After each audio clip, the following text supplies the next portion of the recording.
Fromanteel Workshop Night Clock, Circa 1669.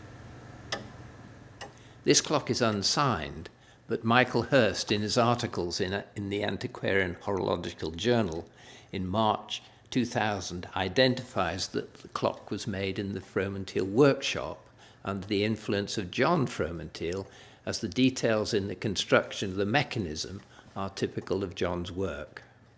On the bottom of the clock dial plate, instead of a signature, there is a poem in the style of John Bunyan and is in the same metre as Pilgrim's Progress. The winged hours successively give place as they perform their 60-minute race. At the same instant when they come, they're past. Each other they pursue, pursued as fast. Divided by their swift and restless flight, time's shortest measure of both day and night. But through these hours pass and return again, to hope the like of those we pass were vain. And for the future, which of us can give his self-assurance, he the hour shall live? See then thou use the present piously, for on this moment hangs eternity. Very apt lines, written less than 5 years after the Great Plague of London in 1665. With no PPE or National Health Service, death was a very common occurrence, and religion was taken very seriously. It's a beautiful painting in its own right, with this gazebo with the second hand in it, the shuttered winding holes in the base, and the vista of the traditional, I don't know why, that lots of clock pictures have this sort of avenue of trees disappearing into the distance with mountains in the background. And then the rotating disc has the odd bird every now and which appears and goes and disappears. Because, of course, you can't have a day and a night section because it's going round 12 times during from midnight to midday, and another 12 times round from midday to midnight, so that there isn't the differentiation in colour between the day and night. You can see the difference at night because you've got an oil lamp inside lighting up the holes and the hour.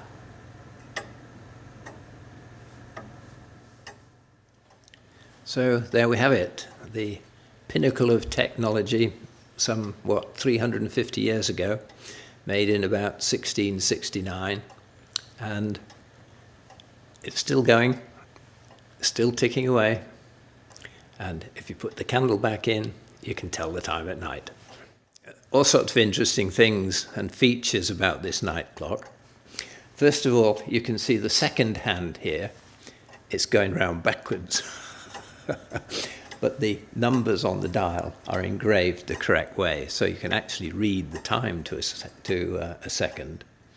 And then here you can see the minutes. There's 5, 10, 15, 20, 25, 30. And so at night, the 15, 30, 45 light up brighter than the other 5-minute intervals.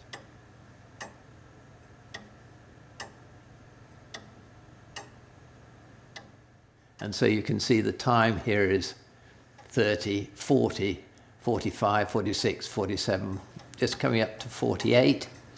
And if you count the number of dots, there's 1 in the middle, then there's 6, that's 7, and there's 4 on the outside, so that's past 11. So the time is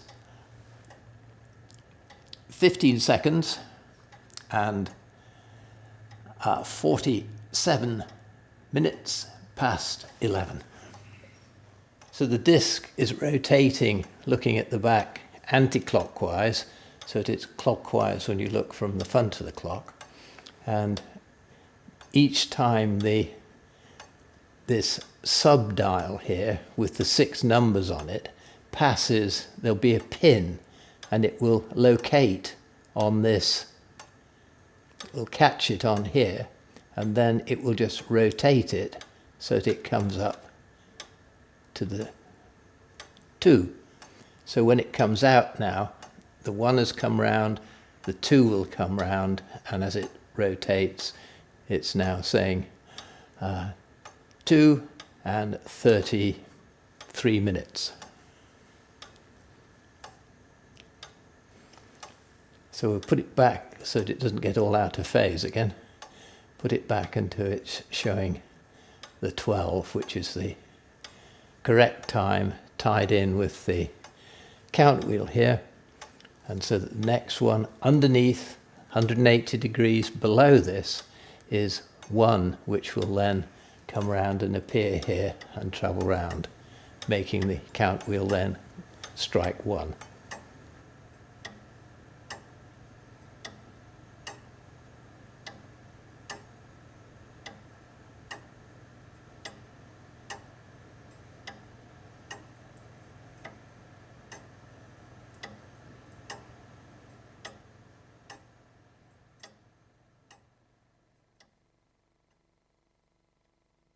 The night clock shows the time by an oil lamp inserted through the side door.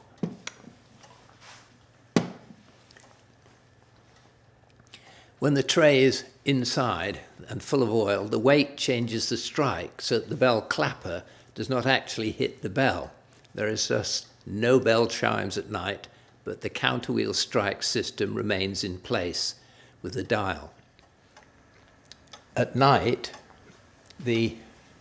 this little hook here is pressed down by the weight of the oil lamp above, and this just lifts the clapper so that it can't hit the bell. And when you take the tray away again, then during the day the striking takes place normally. So we're during the daytime and it's just coming up towards the strike.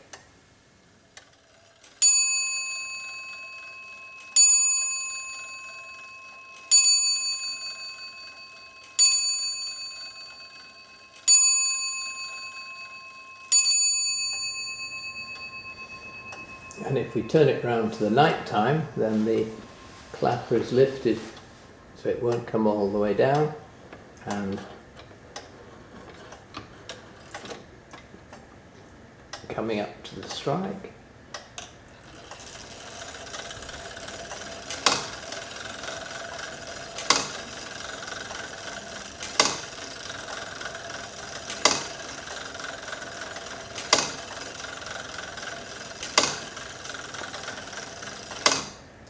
A nice silent clunk instead of the strike. It wasn't a very successful system because, of course, the mechanism is striking all the time at night, even if it doesn't hit the bell. So here is the count wheel. We've just counted up to 12. It will next strike 1.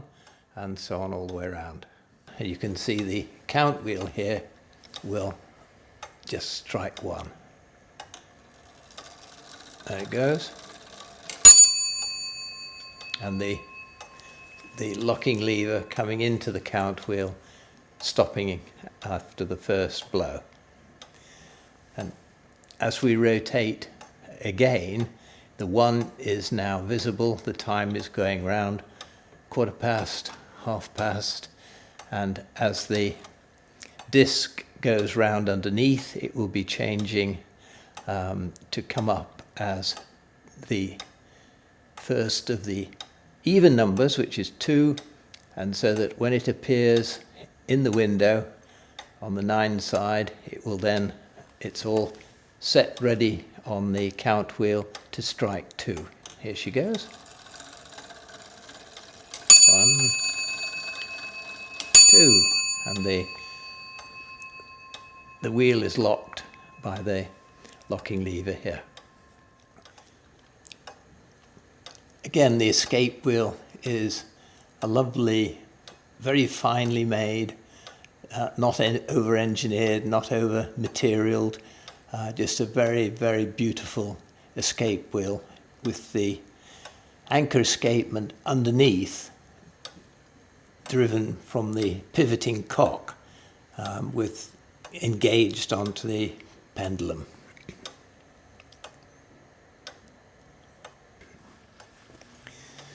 So the clock was made in about 1669, and cost was becoming an issue, so that the workshop was being taken over by Azuris's son John, and he had a keen eye for cutting down cost. So the back cock here, if you look, instead of being a casting, it's just been bent out of a flat piece of brass. Cost saving, and then the actual cock to mount the pendulum spring has just been soldered in place, whereas his father would have made it the complete thing as a casting, which costs more. The going train is weight driven, and you can just see the bottom of the wheel with the clicks for winding. But look at the size in comparison with this great wheel. It's huge, and that's so that they have a shorter train, because you can get away with this clock with a three-wheel train against the normal four-wheel train, and so that the ratio between the great wheel and the first wheel goes down with the huge size of the wheel. It's a cost saving again. Make one wheel bigger and leave out another wheel, an arbor and a pinion, and it's a big cost saving. So the movement is a typical Fromanteel construction. The dial plate is mounted with cast little pillars which go through the front plate, and here you can see the latch to hold it into place. The pillars are the standard Fromanteel pillars with a knop in the middle and a half knop at each end to give a big area of contact with the plates, and then on each side two fine ornamental little rings. Looks very pretty, and if you look, it's very up close to the fly of the strike train, and so that he's had to cut a little bit of the knop away to clear the strike damper of the fly, with the escape wheel going round backwards just behind.